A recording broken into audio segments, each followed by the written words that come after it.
കഴിഞ്ഞ ഒരാഴ്ചയോളമായി നമ്മുടെ എല്ലാവരുടെയും ഫോണുകളിലേക്ക് SMS ആയിട്ട് നമ്മുടെ ഈ മോട്ടോർ വെഹിക്കിൾ ഡിപ്പാർട്ട്മെന്റിന്റെ ടെക്സ്റ്റ് മെസ്സേജ് വരുന്നുണ്ട്. അതായത് ലൈസൻസുകളും അതുപോലെ നമ്മുടെ രജിസ്റ്റേർഡ് വാഹനങ്ങളുടെ RCയും ഒക്കെ ഫോൺ നമ്പർ അപ്ഡേറ്റ് ചെയ്യണം, അല്ലെങ്കിൽ ആധാർ അപ്ഡേറ്റ് ചെയ്യണം, അതിന് പരിവാഹന്റെ സൈറ്റിൽ കയറണം എന്നൊക്കെ പറഞ്ഞിട്ടാണ് ആ മെസ്സേജസ് വരുന്നത്. അപ്പോൾ എല്ലാവരും ചെയ്യേണ്ട ഒരു സംഗതിയാണ് ഈ ഫോൺ നമ്പർ അപ്ഡേഷൻ എന്ന് പറയുന്നത്. അത് എന്തിനു വേണ്ടിയാണ് ചെയ്യേണ്ടത്, ഏത് സൈറ്റ് വഴി എങ്ങനെയാണ് ചെയ്യേണ്ടതെന്ന് വിശദമാക്കാം. നമുക്ക് വീഡിയോയിലേക്ക് കടക്കാം. ഞാൻ നിങ്ങളുടെ അഡ്വക്കേറ്റ് ആകാശ സെട്ടത്തുപോലെ വീഡിയോയിലേക്ക് സ്വാഗതം.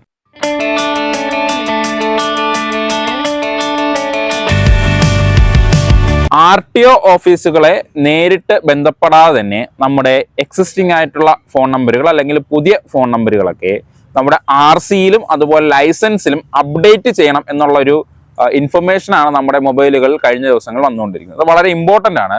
കാരണം നമ്മുടെ നിലവിലുള്ള ഫോൺ നമ്പറുകൾ നമ്മൾ അപ്ഡേറ്റ് ചെയ്ത് കൊടുത്തു കഴിഞ്ഞാൽ നമ്മുടെ ഈ ലൈസൻസുമായി ബന്ധപ്പെട്ടോ അല്ലെങ്കിൽ നമ്മുടെ വാഹനവുമായി ബന്ധപ്പെട്ടോ എന്തൊരു ഇൻഫർമേഷനും ഉടനടി തന്നെ നമുക്ക് അറിയാൻ പറ്റുന്നതാണ്. ചില വാഹനങ്ങളൊക്കെ നമ്മൾ എന്തെങ്കിലും ക്രയവിക്രയം ചെയ്യാൻ നേരത്തെ മാത്രമാണ് അതിൻ്റെ ലയബിലിറ്റീസ് ഒക്കെ എടുത്ത് നോക്കുന്നത്. ഇതിൻ്റെ പേരിൽ എത്രമാത്രം ഫൈൻ ഉണ്ടെന്ന് ഉള്ള കാര്യങ്ങളെല്ലാം നോക്കുന്നത്. ഇങ്ങനെ ഫോൺ നമ്പർ അപ്ഡേറ്റ് ചെയ്ത് കൊടുത്താൽ അപ് ടു ഡേറ്റ് ആയിട്ട് ഫൈൻ വരുന്നത്, നമ്മുടെ വാഹനവുമായി ബന്ധപ്പെട്ട് മറ്റെന്തെങ്കിലും തട്ടിപ്പുകൾ നടക്കുന്നുണ്ടോ അത് വരുന്നത്, അങ്ങനെയുള്ള എല്ലാ കാര്യങ്ങളും നമുക്ക് മെസ്സേജ് ആയിട്ടും മറ്റും ഇവർ അയച്ചു തരുന്നതാണ്. ഇങ്ങനെ നമ്പർ അപ്ഡേറ്റ് ചെയ്യുവാൻ വേണ്ടി പരിവാഹൻ എന്ന് പറയുന്ന വെബ്സൈറ്റിലാണ് നമ്മൾ കയറേണ്ടത്. അതിന് ജസ്റ്റ് ഗൂഗിളിൽ പരിവാഹൻ എന്ന് കൊടുത്താൽ തന്നെ വരും. അങ്ങനെ പരിവാഹന്റെ സൈറ്റിൽ കയറുമ്പോൾ അതിൽ ഏറ്റവും അറ്റത്തായിട്ട് ലോഗിൻ എന്ന് പറഞ്ഞൊരു ഓപ്ഷൻ കാണും. അതിൽ ക്ലിക്ക് ചെയ്യുമ്പോൾ നമ്മുടെ മുന്നിൽ 2 QR കോഡുകൾ തെളിഞ്ഞു വരുന്നതായി കാണാൻ പറ്റും. ഇതിൽ നമ്മുടെ RC ബുക്കിന്റെ നമ്പറാണ് അപ്ഡേറ്റ് ചെയ്യാനുള്ളതെങ്കിൽ ആദ്യത്തെ വാഹൻ എന്ന് പറയുന്ന ഓപ്ഷനാണ് ക്ലിക്ക് ചെയ്യേണ്ടത്. അതിൽ ഒന്നുകിൽ നമ്മുടെ ഒരു സ്കാനർ ഉപയോഗിച്ച് ആ QR കോഡ് സ്കാൻ ചെയ്യുക, അല്ലെങ്കിൽ തൊട്ട് തന്നെ ലിങ്ക് ഉണ്ട്, അതിൽ ക്ലിക്ക് ചെയ്യുക. അതിൽ ക്ലിക്ക് ചെയ്യുമ്പോൾ പുതിയൊരു പേജ് തുറന്നു വരും. അതിനകത്ത് ആപ്ലിക്കേഷൻ ഫോർ മൊബൈൽ അപ്ഡേഷൻ എന്നാണ് കൊടുത്തിരിക്കുന്നത്. അതിൽ നമ്മുടെ വാഹനത്തിന്റെ രജിസ്ട്രേഷൻ നമ്പർ, ചേസിസ് നമ്പർ, അതുപോലെ തന്നെ എൻജിൻ നമ്പർ, രജിസ്ട്രേഷൻ ഡേറ്റ്, ഏതുവരെ ഈ രജിസ്ട്രേഷന് വാലിഡിറ്റി ഉണ്ട് എന്നെല്ലാം ഓപ്ഷൻ കൊടുത്തുകൊണ്ടാണ് നമുക്ക് ഇതിനകത്ത് നമ്മുടെ നമ്പർ അപ്ഡേറ്റ് കൊടുക്കാനുള്ളത്. ഇനി നമുക്ക് ലൈസൻസിലാണ് നമ്മുടെ പുതിയ മൊബൈൽ നമ്പർ അപ്ഡേറ്റ് ചെയ്യാനുള്ളതെങ്കിൽ രണ്ടാമത്തെ ഓപ്ഷനായ സാരഥിയാണ് തിരഞ്ഞെടുക്കേണ്ടത്.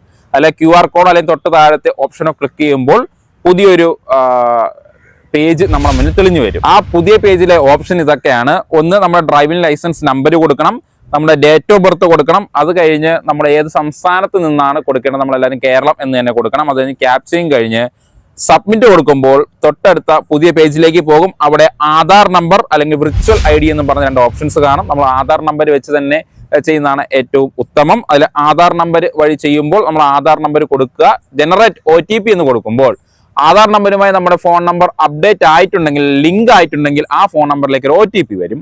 ആ OTP കൊടുത്തുകൊണ്ട് ഒതന്റിക്കേഷൻ കൊടുക്കുക. അതിന് തൊട്ട് മുമ്പായിട്ട് നമ്മൾ കുറച്ച് ബോക്സുകൾ ടിക്ക് മാർക്ക് ചെയ്യേണ്ടതുണ്ട്. അതും ടിക്ക് മാർക്ക് ചെയ്ത് ഒതന്റിക്കേഷൻ കൊടുക്കുമ്പോൾ ആധാറുമായിട്ട് നമ്മുടെ ലൈസൻസുകൾ ലിങ്ക് ആവുന്നതാണ്. ഇങ്ങനെ ആധാർ ഒതന്റിക്കേഷൻ കൊടുത്തു കഴിയുമ്പോൾ നമ്മുടെ ആധാറിൽ നമ്മൾ ഏത് ഫോട്ടോയാണോ കൊടുത്തിട്ടുള്ളത് ആ ഫോട്ടോയും ആധാറിലെ പേരും അതിൽ അച്ഛൻ്റെ പേര്, date of birth, address details ഇതെല്ലാം നമ്മുടെ മുന്നിൽ തെളിഞ്ഞു വരും.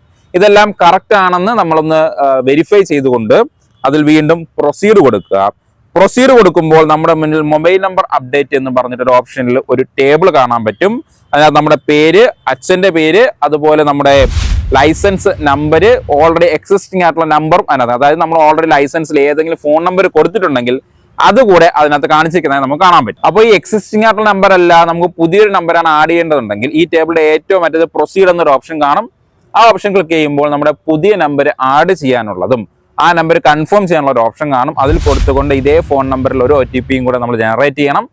അതിൽ ക്ലിക്ക് ചെയ്തുകൊണ്ട് പ്രൊസീഡ് കൊടുക്കുമ്പോൾ, അതായത് OTP അതിനകത്ത് ടൈപ്പ് ചെയ്തുകൊണ്ട് പ്രൊസീഡ് കൊടുക്കുമ്പോൾ ഈ ലൈസൻസിൽ നമ്മുടെ ഫോൺ നമ്പർ ആഡ് ചെയ്യാനുള്ള ഓൺലൈനായിട്ടുള്ള എല്ലാ പ്രോസസ്സും നമ്മളവിടെ തീർത്തിട്ടുണ്ടായിരിക്കും. അങ്ങനെ അവസാനത്തെ പ്രൊസീഡിങ് കൊടുത്തു കഴിയുമ്പോൾ നമ്മൾ നമ്പർ സക്സസ്ഫുള്ളി അപ്ഡേറ്റ് ചെയ്തതെന്ന് പറഞ്ഞുകൊണ്ട് ഒരു മെസ്സേജ് നമ്മുടെ സ്ക്രീനിൽ തെളിഞ്ഞു വരുന്നതായിരിക്കും. അതോടുകൂടി ഈ ഒരു നമ്പർ അപ്ഡേഷൻ കഴിയും. ഇതുപോലെ തന്നെയാണ് RC ബുക്കിലെ ഫോൺ നമ്പർ അപ്ഡേറ്റ് ചെയ്യാനും നമ്മൾ ഓരോ കാര്യങ്ങളും ചെയ്യേണ്ടത്. ഇതേ സ്റ്റെപ്പ് തന്നെയാണ് ചെയ്യേണ്ടത്. ലൈസൻസ് ഉള്ളവരും സ്വന്തമായി വാഹനമുള്ളവരും കൃത്യമായും എത്രയും വേഗമായും ചെയ്യേണ്ട ഒരു സംഗതിയാണ് ഈ ഫോൺ നമ്പർ അപ്ഡേഷൻ എന്ന് പറയുന്നത്.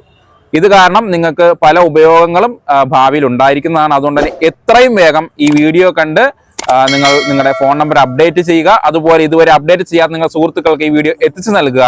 ഈ വീഡിയോ ഇഷ്ടപ്പെട്ടെങ്കിൽ എന്റെ ചാനൽ സബ്സ്ക്രൈബ് ചെയ്യുക, ലൈക്ക് ചെയ്യുക, നിങ്ങളുടെ അഭിപ്രായം കമന്റ് സെക്ഷനിൽ അറിയിക്കുക. പുതിയ വീഡിയോയിൽ കാണും വരേക്കും ഞാൻ നിങ്ങൾ advocate Akash Thattathumala. Good bye.